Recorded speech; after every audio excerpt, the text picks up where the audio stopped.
그러므로 우리에게 큰 대제사장이 계시니 승천하시니 곧 하나님의 아들 예수시라. 우리가 믿는 도리를 굳게 잡을지어다. 아멘. 그러므로 우리에게 큰 대제사장이 계시니 승천하시니 곧 하나님의 아들 예수시라. 우리가 믿는 도리를 굳게 잡을지어다. 아멘. 우리가 하나님의 말씀을 대할 때 가장 중요한 것이 있다면 무엇일까요? 먼저는 하나님의 말씀을 대하는 자세입니다. 자세. 우리가 내가 이 말씀을 분석하고 연구하고 내가 공부하겠다라는 이 자세 이전에 겸손히 엎드리는 것이죠. 주께서 오늘도 이 말씀을 제게 주셨습니다. 그래서 내가 그 말씀 위에 서서 내가 이 말씀을 막 연구하고 이거 하기 이전에 오늘도 이 말씀 내게 주셨다. 하나님의 말씀 앞에 엎드리는 것이죠. 그래서 어떤 교회에서는 실제로 예배를 드릴 때 성경 봉독하잖아요. 성경 봉독할 때 자리에서 다 일어납니다. 그 이유가 뭐겠어요? 오늘도 이 말씀을 통해서 우리가 하나님 앞에 나아가겠습니다. 이 말씀 하나님께서 우리에게 주십니다. 그래서 말씀을 받는다라고 하죠. 말씀을 받겠습니다.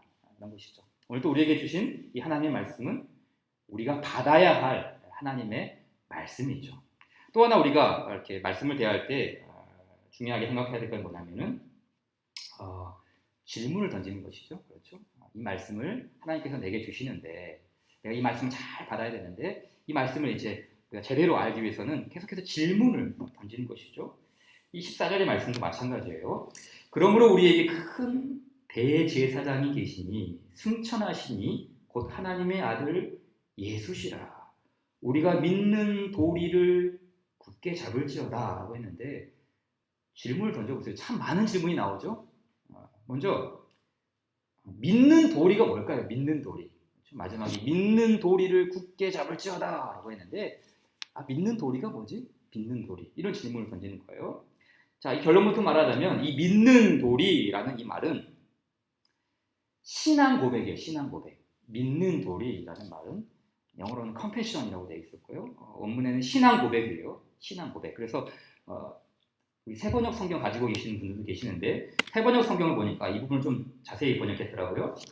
그러나 우리에게는 하늘에 올라가신 위대한 대제사장이신 하나님의 아들 예수가 계십니다. 그러므로 우리의 신앙 고백을 굳게 지킵시다. 이렇게 번역했더라고요. 믿는 도리라는 게 바로 신앙 고백이죠. 신앙 고백이 뭡니까? 신앙 고백. 신앙 고백은 믿음이에요. 믿음. 우리는 흔히 이런 질문을 하죠. 어떻게 믿어야 하죠? 어떻게 신앙생활 해야 하죠? 그러면 이렇게 말하죠. 네, 잘 믿어야 합니다. 열심히 믿어야 합니다. 충성을 다하여 신앙생활 해야 합니다. 물론 틀린 말은 아닙니다. 열심히 해야 되고 충성스럽게 감당을 해야 되죠. 하지만 질문이 바뀌어야 돼요. 어떻게 믿어야 하죠? 이게 아니라 먼저 해야 할 질문이 뭐죠? 누구를 믿어야 하죠? 그렇죠. 누구를 믿어야 하죠? 이게 먼저 우선이 돼야 돼요. 어떻게 신앙생활을 해야 돼요? 그러면은 이거는 그냥 무조건 열심히. 그래서 무조건 열심인 그런 단체가 어디 있습니까? 이단들. 그렇죠? 이게 질문이 잘못된 것이죠. 먼저 누구를 믿어야 하는가? 이게 먼저 우선이 되어야 돼서 그 다음 그럼 어떻게 신앙생활을 해야 합니까? 이렇게 두 번째로 이어지는 것이죠. 누구를 믿어야 하는가? 이 질문이 먼저죠. 요즘 세상에서 미투 운동이 참 많이 이렇게 확산이 되고 있지 않습니까? 여기저기서 성적인 그런 피해를 당했다고 많은 여성분들이 이렇게 우죽순처럼 일어나고 있어요. 정치계, 연예계, 문화예술계, 종교계까지, 그렇죠? 종교계까지 이런 미투 운동도 계속해서 일어나고 있어요. 말 그대로 믿을 사람이 없어요. 겉으로는 참 번듯하고 신사적이고 얼마나 깔끔한 이미지예요. 청렴한 이미지예요. 그런데 막상 속을 뒤집어 보니까 온갖 추악한 일들이 다 우리 사람 안에 있잖아요. 말 그대로 믿을 사람이 없는 것이죠. 그래서 사람은 믿음의 대상이 아니라고 하잖아요. 믿음의 대상이 아니잖아요. 신앙은 누구를 믿을 것인가? 라는 질문에서 시작해요. 우리는 누구를 믿습니까? 우리는 하나님을 믿습니다. 더 정확히 말하면 성부 하나님, 성자 하나님, 예수님이죠. 그리고 성령 하나님, 이 삼위의 하나님을 믿습니다. 이것이 바로 믿음의 도리, 신앙 고백이에요. 신앙 고백. 지난 주일 오후부터 우리 청년들과 함께 신앙 고백 공부를 시작했어요. 신앙 고백 그러면 참 많은 고백들이 있어요. 가장 기초가 되는 게 사도신경, 그리고 웨스트민스터 신앙 고백서, 그리고 뭐 하이델베르그 요리문답 이런 많은 신앙 고백서들이 있는데 가장 기초가 되는 이제 사도신경을 이렇게 다루게 됐습니다. 제가 이제 작년 여름에 사도신경에 대한 그런 강의를 들으면서 마치 햄머로 머리를 한 대 꽝 하고 두들겨 맞은 듯한 충격을 받았어요. 왜냐하면 사도신경 모르는 사람 있습니까? 어려서부터 예배 시간마다 외우고 너무나 오랫동안 수년 동안 수십 번, 아니 수백 번, 수천 번 함께 외워왔던 고백서가 아닙니까? 그런데 사도신경을 그렇게 알고 있었지만 사도신경의 진의를 제가 이제서야 이제 발견하게 된 거예요. 그래서 나름대로 이제 그 반년에 이제 여름에 지냈으니까 시간 동안 강의했던 것들을 연구하고 다시 공부를 해서 정리를 했어요. 그래서 이제 첫 항해를 청년들과 함께 시작을 했습니다. 그런데 이렇게 좋은 그 내용들을 청년들만 알면 안 되잖아요. 이왕이면 우리 모두가 좀 공유해야 되지 않겠어요? 그래서 저는 역설적으로 조금 생각을 해요. 다른 사람들은 사람들이 가장 많이 좀 모이는 곳에 가장 좋은 걸 좀 많이 내놔요. 저는 그런 것보다는 사람들이 가장 적게 모인 곳에 가장 좋은 것을 내놓자. 가장 최고의 것을 내가 대접해야 된다. 그래서 가장 좋은 말씀, 가장 좋은 예화, 가장 좋은 찬송, 가장 좋은 통찰력. 왜요? 여러분이 가장 좋은 하나님의 사람이기 때문이에요. 여기 우리 모임 모두가 가장 좋은 하나님의 사람이기 때문에 우리 모두가 가장 좋은 것을 준비한 이 말씀, 그래서 함께 계속해서 좀 나누기를 원합니다. 신앙 고백이 뭡니까?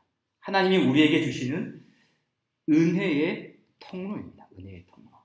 오늘 본문인 이 히브리서 4장은 안식에 대한 내용으로 시작하죠. 4장 1절 이하를 보게 되면은 이렇게 시작을 하죠. 그러므로 우리는 두려워할지니 그의 안식에 들어갈 약속이 남아있을지라도 너희 중에는 혹 이르지 못할 자가 있을까 함이라 라고 하죠. 안식에 이르지 못할 자가 있다는 것이죠. 그 이유가 뭐죠? 2절 말씀 보니까 같이 한번 읽어볼까요? 4장 2절 시작. 그들과 같이 우리도 복음 전함을 받은 자이나 들은 바 그 말씀이 그들에게 유익하지 못한 것은 듣는 자가 믿음과 결부시키지 아니함이라고 했죠. 즉 믿음으로 말씀을 받긴 받았는데, 복음의 말씀을 받긴 받았는데 이걸 믿음과 연결시키지 않았다는 것입니다. 그래서 그 밑에 있는 말씀들이 어떤 내용이냐면, 과거의 이스라엘 백성들처럼 그렇게 불순종하지 말아라. 마음을 완고하게 해서는 안 된다. 복음과 이 믿음을 결부시켜야 한다. 안식에 들어가기를 힘쓰라. 이렇게 말하죠. 안식에 들어가기를 힘쓰라. 또한 우리가 잘 아는 말씀이 바로 12절에 나옵니다. 4장 12절 말씀.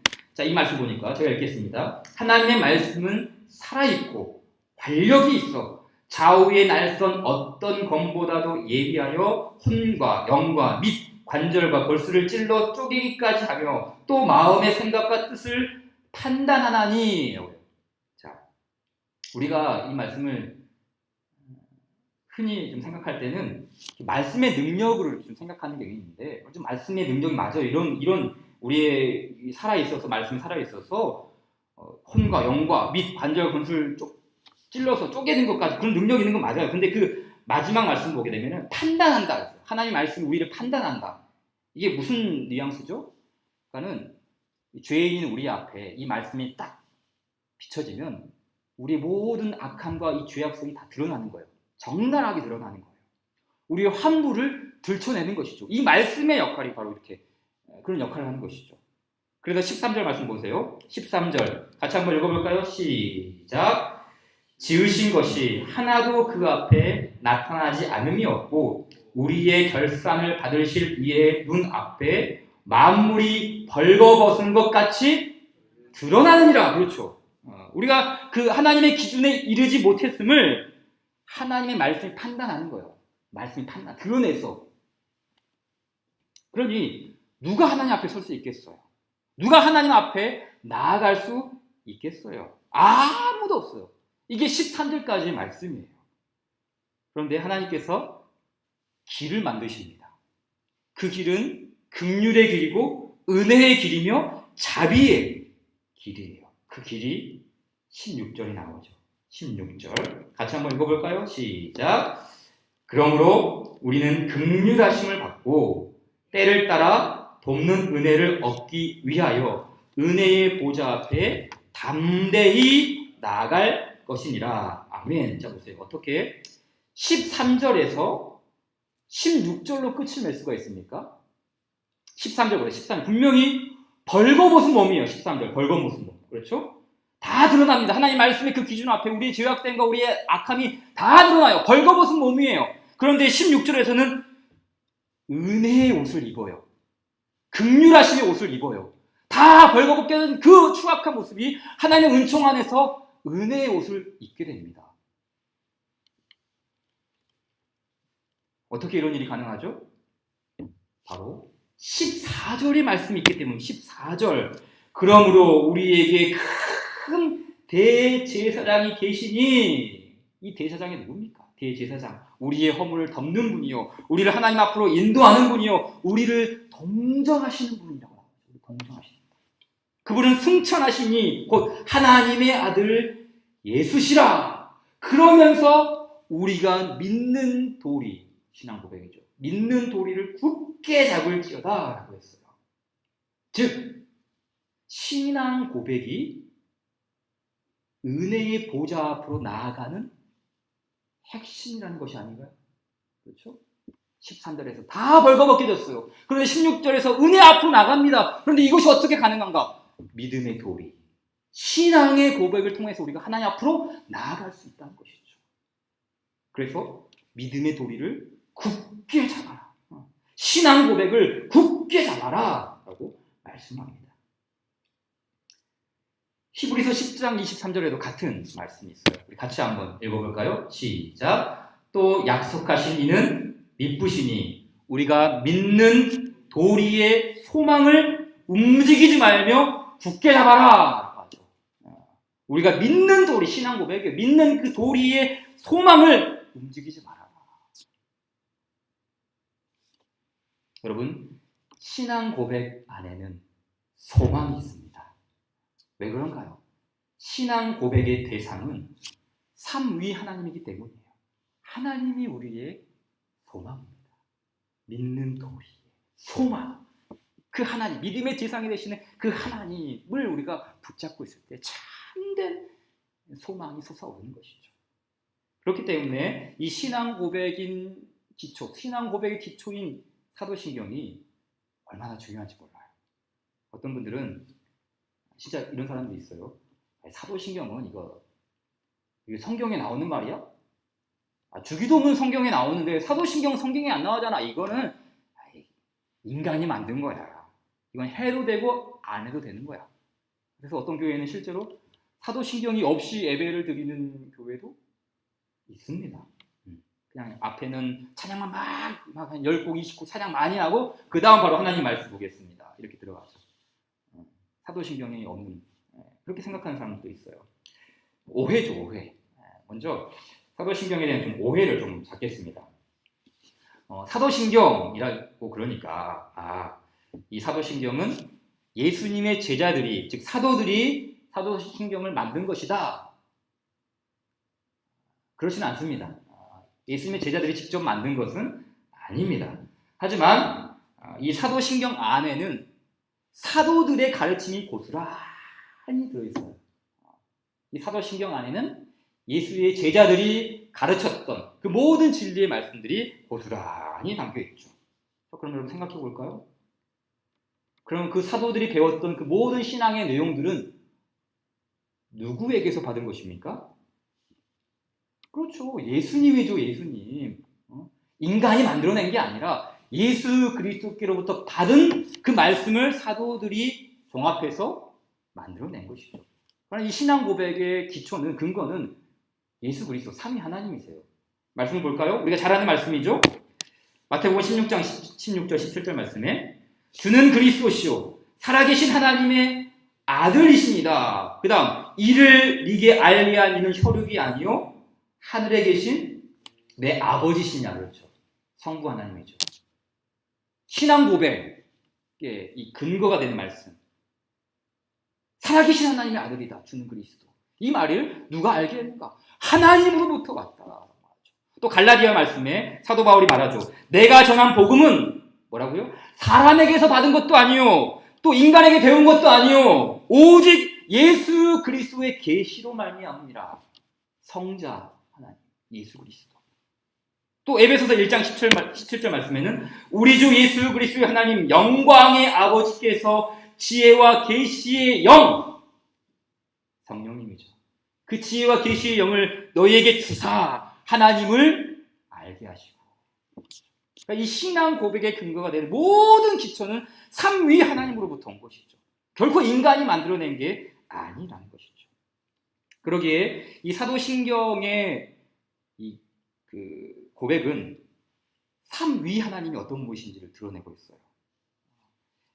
세 개의 큰 구조, 1, 2, 3, 세 개의 큰 구조가 있고요. 그리고 12개의 항목으로 나눌 수가 있어요. 제가 보게 될 이 사도신경의 번역문은 지금 우리가 쓰는 이 번역문이 아니라 여기 고신 측 총회에서 이렇게 교수님을 통해서 좀 원문에 가깝게 번역한 사도신경 버전인데요. 세 가지 큰 주제가, 첫 번째는 성부 하나님이죠. 성부 하나님. 그리고 첫 번째 항목이 나는 전능하신 아버지 하나님 천지의 창조주를 믿습니다 라고 시작해요. 그리고 두 번째는 성자 하나님이죠. 그렇죠. 성자 하나님, 예수님을 말하죠. 그리고 두 번째 항목은 나는 그분의 독생자 우리 주 예수 그리스도를 믿으오니 그분은 성령으로 잉태되어 동정녀 마리아에게서 나셨고 본디오 빌라도 치하에서 고난당하시고 십자가에 달리시고 죽으시고 장사되시고 음부에 내려가셨으며. 지금 이 말은 우리말에는 빠져있는데, 옛날 번역에 빠져있는데 이게 원래 있는 말이에요. 이것도 나중에 또 설명을 하겠습니다. 다섯 번째는 사흘 만에 죽은 자들로부터 부활하셨고 하늘에 오르셨고 전능하신 하나님 우편에 앉아 계시는데 거기로부터 산 자들과 죽은 자들을 심판하러 오실 것입니다. 그리고 세 번째 항목은 성령 하나님이죠. 이 성령 하나님에 관련된 부분은 이제 5가지가 있는데요. 나는 성령을 믿습니다. 그 다음 나는 거룩한 공교회와 성도의 교제와 교회, 성도의 교제, 성령 안에 묶여져 있는 거예요. 또 사죄와 육의 부활과 그리고 마지막 영생을 믿습니다. 자, 그렇다면 이 사도신경과 같은 신앙 고백, 이게 왜 중요할까요? 왜 우리가 이 사도신경이라는 이 우물 안에서 이 사도신경의 진리의 말씀을 쉽게 박을 내려서 우리가 이 말씀을 끌어올려야 할까요? 5가지 정도가 이유가 있다고 봐요.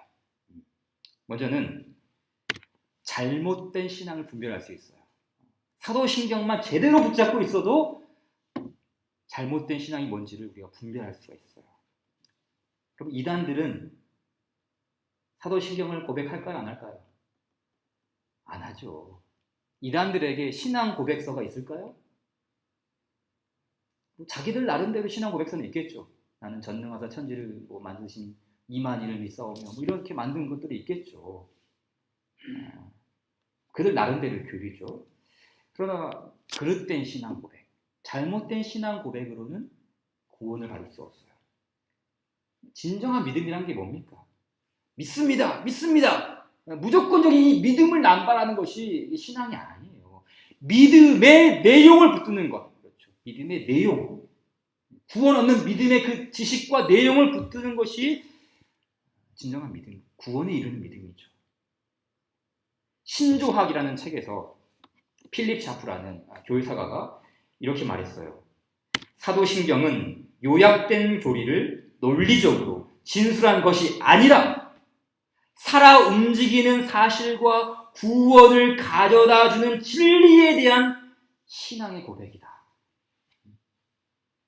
구원에 이르는 믿음의 내용이 바로 사도신경이죠. 그래서 중요해요. 그래서 잘못된 신앙을 분별할 뿐만 아니라 우리가 확실한 신앙, 흔들리지 않는 신앙, 시험에 빠져도 다시 한번 일어날 수 있는 신앙, 그런 신앙의 근거가 되기 때문에 이 사도신경이 중요한 것이죠. 두 번째는 신앙 고백이 왜 중요한가? 우리는 신앙 고백을 통해서 성경의 핵심을 파악할 수가 있어요. 이 신앙 고백은 성경의 이 방대한 내용을 쪽집게처럼 요약을 하고 있어요. 우리 몸으로 비유하자면 이 사도신경은 골격과 같아요. 골격. 건물로 비유하자면 빔을 세우는 것이죠. 골격을 세우는 거예요. 탄탄한 뼈대입니다. 그래서 이 골격 위에 살이 붙고 근육이 붙고 이렇게 뭔가 붙어야 건강한 몸을 이루는 것이죠. 골격이 중요하죠. 그렇잖아요. 아무리 울퉁불퉁한 막 근육이 막 우락부락하고 아무리 뭐 살이 이렇게 있어도 뼈대가 약하면 골다공증, 뼈대가 약하면 다 무너집니다. 다 필요 없어요. 기초가 중요하잖아요. 우리가 문제가 뭡니까? 아직 곱셈하고 나눗셈도 못하는데 미분 적분부터 하려고 하는 게 이게 우리의 모습이잖아요. 기초부터 시작하는 것이죠. 더하기 뺄셈부터 시작하는 것이죠. 기초가 없으니까 흔들리는 게 아닙니까? 그냥 열심히 믿어라. 매주 빠지지 말고 나와라. 교회 봉사해라. 열심히 하면 된다. 아니에요. 열심히 있기 이전에 신앙 고백 위에 분명한 믿음이 세워져야 해요. 자, 세 번째는 왜 신앙 고백이 중요한가? 우리의 정체성을 확인할 수 있기 때문이에요. 신앙 고백을 통해서 우리가 누구인지 이를 확인하는 것이죠. 고대 시대에 사도신경의 별명이 무엇이었는지 아세요? 사도신경의 별명이 뭐냐면 세례신경이에요. 세례신경. 그러니까 신자들이 세례를 받을 때 반드시 이 사도신경에 기초한 공부를 하고 세례를 받았어요. 세례를 받을 때 이렇게 큰 욕조가 있어요. 이게 고대 시대 원래 초창기 세례 받을 때의 모습이 우리는 지금 물을 이렇게 뿌리는 형식으로 간소화했지만 옛날에는 큰 욕조에 사람이 들어갑니다. 그리고 진례자가 묻습니다. 첫 번째 질문. 당신은 전능하신 하나님을 믿습니까? 네, 저는 하나님을 믿습니다. 그러면 물속에 푹 들어갑니다. 그리고 다시 한번 올라오죠. 두 번째로 묻습니다. 당신은 그분의 독생자 주 예수 그리스도를 믿습니까? 예, 믿습니다. 그리고 또 다시 물속에 푹 들어갔다가 올라오죠. 또 마지막으로 뭘 묻겠어요? 당신은 성령님을 믿습니까? 네, 저는 성령님을 믿습니다. 물속에 푹 들어갔다가 다시 나오는 것이죠. 죽었다가 부활하는 것. 예수 그리스도와 연합하여서 다시 일어나는 것. 이 행위를 반복해서 하는 거예요. 이 세 가지 질문. 하나님을 믿습니까? 예수님을 믿습니까? 성령님을 믿습니까? 이런 것들이 지금 덧붙여져서 오늘 우리가 고백하는 사도신경이 완성이 된 것이죠. 그래서 사도신경의 별명이 세례신경이에요. 세례신경. 작년에 제가 이제 고신대학원에서 유해무 교수님에 대한 이 사도신경에 대한 강의를 들었는데 그 강의 안에 보니까 이런 내용이 들어있어요. 삼위 하나님의 이름으로 세례를 받기에 합당한 삶을 수년간 훈련받고 특히 고아나 과부를 돌보는 자비의 사역으로 좋은 평판을 얻어 수세를 신청하였다. 오늘하고 참 많이 다르죠? 수세자는 온전히 그리스도의 몸에 접붙임을 받고 삼위 하나님의 소유가 된다. 이처럼 세례신경인 사도신경은 수세자의 정체성을 규정하며 가르치며 부여한다. 곧 사도신경은 삼위 하나님을 고백함으로 그 정체성을 외적으로 표시하는 증명이다. 외적으로 표시하는 증명, 심볼이라는 거예요. 우리가 하나님께 속해 있다. 내가 하나님의 그 은총 아래 있다. 내가 예수 그리스도께 접붙임되어 있다라는 그 정체성, 신자의 정체성을 드러내는 게 뭔가? 신앙 고백이라는 거예요. 사도신경이라는 것이죠. 그래서 중요한 것이죠. 네 번째, 사도신경, 이 신앙 고백이 왜 중요한가? 네 번째는 이 사도신경을 통해서 우리가 하나님의 자녀답게 살아갈 수 있는 힘을 얻기 때문이에요. 아까 말했듯이 그 신앙 고백이 우리가 하나님께 속해 있음을 증명한다고 했잖아요. 하나님께 속해 있음을 증명한다고. 그래서 이 증명이 뭡니까? 일종의 계약서입니다. 계약서. 하나님이 우리의 하나님이다. 우리는 하나님의 백성이다라는 일종의 계약서예요. 그래서 하나님이 우리에게 힘을 주시겠다. 하나님께서 우리에게 은혜를 주신다. 하나님이 우리로 하여금 세상을 이기게 하신다. 하나님께서 우리에게 반드시 승리를 주신다라는 그 계약의 문서의 도장을 꽝 찍은 것이 바로 계약문서, 사도신경이에요. 이거를 다른 말로 언약이라고도 하죠. 언약. 다 연결이 됩니다. 그래서 이 신앙 고백은 능력의 원천이라고 할 수 있어요. 능력의 원천. 우리가 하나님의 자녀답게 살아갈 수 있는 능력의 원천. 그래서 저희 가끔씩 사도신경을 고백할 때 손을 들고 이렇게 고백해요. 전능하사 천지를 만드신 하나님 아버지를 내가 믿사오며 그 외아들 우리 주 예수 그리스도를 믿사오니. 이렇게 뭔가 그냥 가만히 묵상하듯이 하면은 좀 밋밋한데 손을 들고 온 마음을 다해서 고백을 하잖아요. 위로부터 오는 하나님의 그 능력이 나를 덮는다라는 그런 마음이 들어요. 한번 해보세요. 손을 들고 전능하사 천지를 만드신 하나님 아버지를 내가 믿사오며. 얼마나 이 하나님 위로가 있는지 몰라요. 능력을 주시는 것이죠. 하나님의 자녀답게 살아갈 수 있는 그 믿음의 능력. 역시 그 교수님의 강의 안에 이런 말이 있었습니다. 사도신경은 고백과 증표로서 삼위 하나님의 소유로 그분의 이름에 걸맞게 살겠다는 선서와 고백이다. 이 세상과 이웃을 향한 증표로서 이 세상과 이방인의 행실이 아니라 성령님의 능력으로 모든 것을 구속과 부활의 주님이신 예수님으로부터 공급받아 하늘과 땅을 창조하신 아버지의 영광을 위하여 살겠다는 선서이다.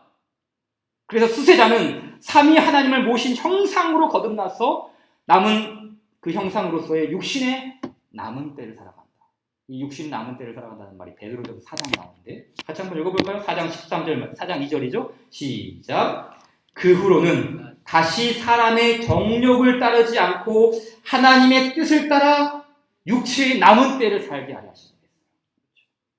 우리가 이 신앙 고백을 통해서 세상 앞에 나는 하나님의 자녀이다. 나는 세상과 다른 삶을 살겠다라는 이 고백을 함으로써 육체의 남은 때를 신앙으로, 믿음으로, 하나님의 능력으로 살아가는 것. 이 고백의 위에서 바로 여기에 있는 것이죠. 자, 마지막 5번째입니다. 신앙 고백이 왜 중요한가? 우리는 신앙 고백을 통해서 하나님께 영광을 돌릴 수 있기 때문이에요. 하나님께 영광. 자, 우리 고린도후서 9장 13절 말씀을 한번 같이 읽어보도록 하겠습니다. 시작. 이 직무로 증거를 삼아 너희가 그리스도의 복음을 진실히 믿고 복종하는 것과 그들과 모든 사람을 섬기는 너희의 후한 연보로 말미암아 하나님께 영광을 돌리고, 하나님께 영광을 돌린다라는 말이 이렇게 나오는데 3가지 기준이 나옵니다. 어떻게 우리가 하나님께 영광을 돌릴 수 있는가? 거꾸로 할까요? 먼저 후한 연보. 고린도후서 역시 헌금 이야기가 좀 나오죠. 어려운 사람들 돕는 이 구제 헌금을 통하여서 하나님이 영광을 받으신다라는 것이고요. 두 번째는 복종하는 것이죠. 하나님의 말씀 앞에 우리가 순종하고 복종하는 것을 통해서 하나님 영광을 받으세요. 그리고 마지막이 뭡니까? 그리스도의 복음을 뭐라고요? 진실히 믿고. 이 진실히 믿고가 뭐예요? 신앙 고백이에요. 신앙 고백. 믿음의 도리라는 말이 이거예요. 진실히 믿고랑 똑같은 말이에요. 그리스도의 복음을 진실히 믿고, 그러니까 이 신앙 고백, 진실히 믿는 이 신앙 고백을 통해서 하나님이 영광 받으시는 거예요. 믿음의 위대함이죠. 신앙 고백의 중요성이죠. 바로 이제 엊그제 제가 대학원에 갔더니 옆에 공부하신 목사님이 책을 하나 사오셨더라고요. 무슨 책인가 봤더니 제가 아까 말씀드린 그 유해무라는 교수님의 그 쓰신 새로운 책, 신간이 딱 나온 거예요. 아직 잉크도 마르지 않은 아주 따끈따끈한 그 신간이 이제 서점에 나왔다고 먼저 사오셨더라고요. 저도 이제 가서 빨리 가서 샀죠. 내용을 보니까 신학책이에요, 신학책. 어렵고 지루하고 따분하고 어려운 신학책이에요. 제목이 뭐냐면 제가 적었는데 우리는 무엇을 믿는가? 우리는 무엇을 믿는가? 신학생들이 보는 책인데 좀 이렇게 좀 간소하게, 좀 심플하게 줄여서 썼던 책이에요. 그래서 우리는 무엇을 믿는가? 보니까 세 가지 나오더라고요. 똑같아요. 하나님이 어떤 분이신가? 예수님이 어떤 일을 하셨는가? 성령님이 어떤 일을 하시는가? 라는 이 삼위 하나님에 대해서 이렇게 다루고 있어요. 사도신경의 구조하고 참 비슷하죠. 그래서 교수님이 이런 이야기를 하시더라고요. 그 출판이 하니까 출판사 관계자가 왔을 거 아니에요. 그러면서 교수님이 요즘 참 경기도 어렵고 출판 사정이 어려운데 이런 책 출간한다고 돈 좀 법니까? 손해 보는 거 아닙니까? 사실 이제 손해 보는 게 맞아요. 그런데 그 출판사 관계자분 이런 말을 했다고 해요.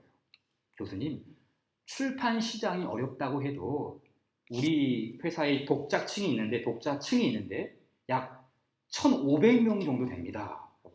1,500명이면 기독교 출판사에 굉장히 많은 거예요. 그래서 교수님 깜짝 놀란 거예요. 아니, 목사님들 그 1,500명 그렇게 많은 책을 봅니까? 1,500명이나 되는 목사님들이.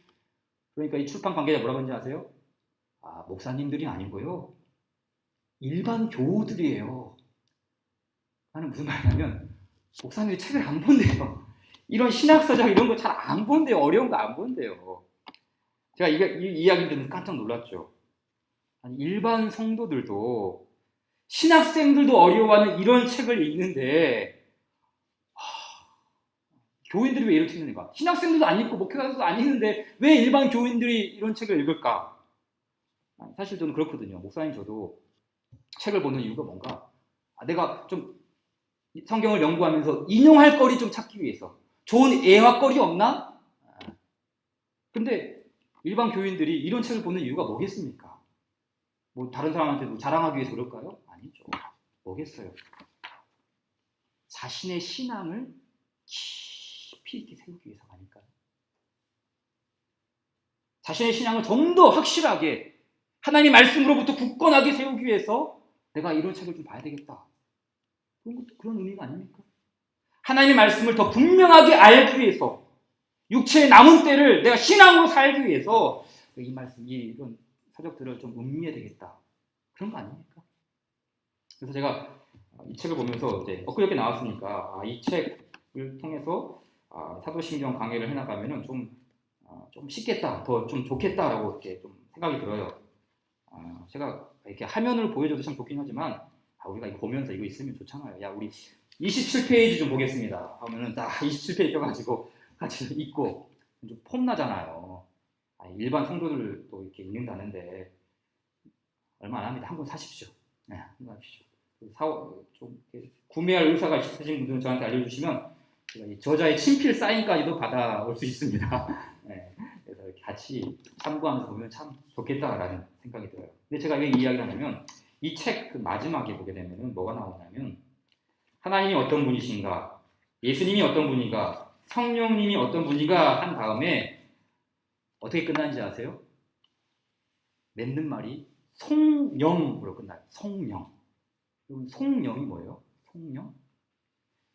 우리 그 찬송가에 보게 되면 찬송가 그 주제가 있잖아요. 그런데 그 찬송가 주제에 보게 되면은 송영이라는 주제가 있어요. 성령이 뭐예요? 하나님께 영광 드리는 거죠. 하나님을 높이는 거예요. 하나님 앞에 영광을 돌려드리면서 이 책의 내용을 마치는 거예요. 그러니까 우리가 하나님을 알고 예수 그리스도를 따라가고 성령님의 은혜 안에서 살아가는 게 뭐예요? 하나님께 성령, 하나님께 영광이라는 것이죠. 우리가 하나님께서 이루신 이 모든 일을 깨닫고 그분에 대한 신앙을 고백할 때, 바르게 고백할 때 하나님이 영광 받으시다는 것이죠. 그래서 이 책의 부제가 뭐냐면 이 땅에서 하나님을 성령하고 닮아가는 삶. 이 땅에서 삼위 하나님을 성령하고 영광 돌려드리고 그 하나님을 닮아가는 것.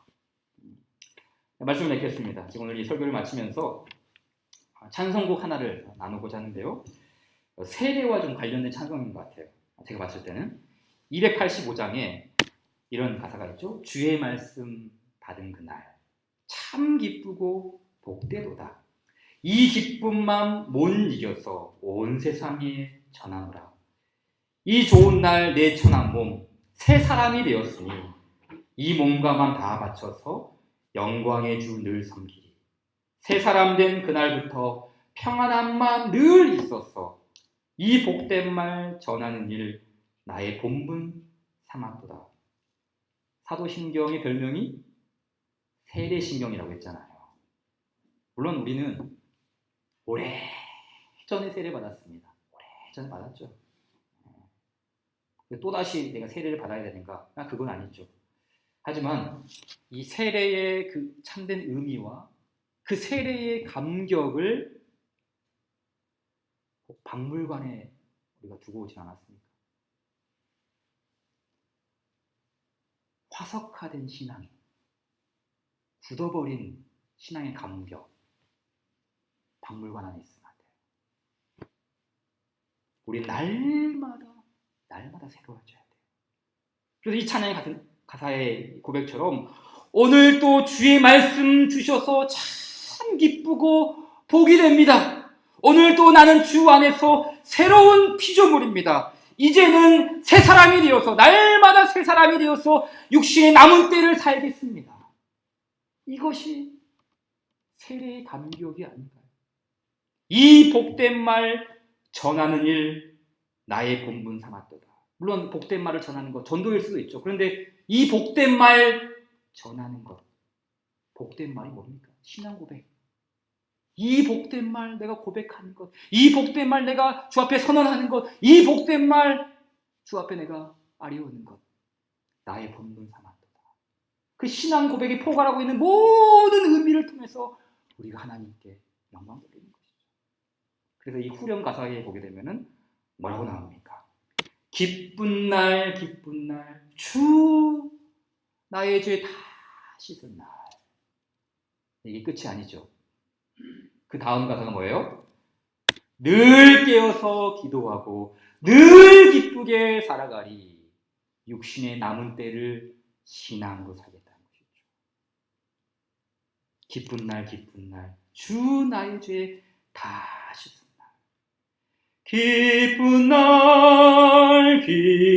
날 주 나의 죄 다 씻은 날. 늘 깨어서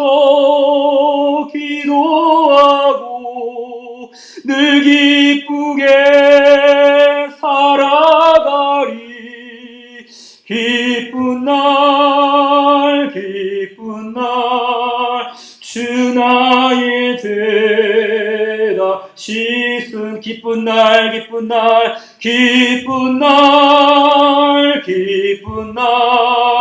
주 나의 죄 다 씻은 날. 늘 깨어서 기도하고 늘 기쁘게 살아가리. 기쁜 날 주 나의 죄 다시 새 사람 돼 그날부터 평안한 마음 늘 있어서 이 복된 말 전하는 일 나의 본분 삼았도다. 기쁜 날 주 나의 죄 다 씻은 날. 늘 깨어서 기도하고 늘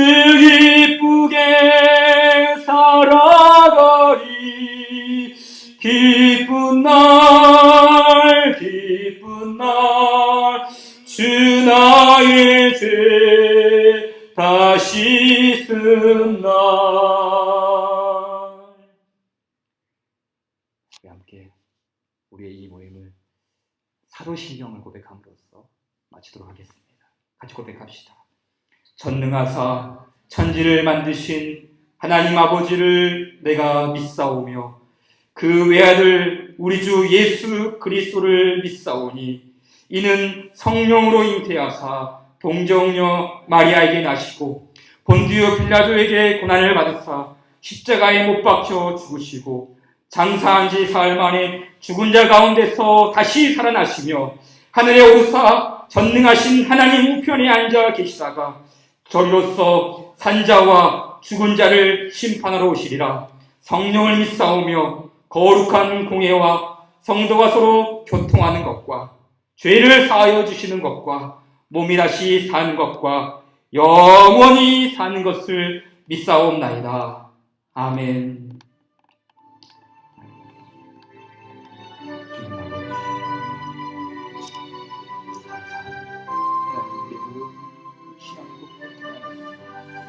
더욱더 우리가 하나님께 나아가고 주께 영광을 주의 영광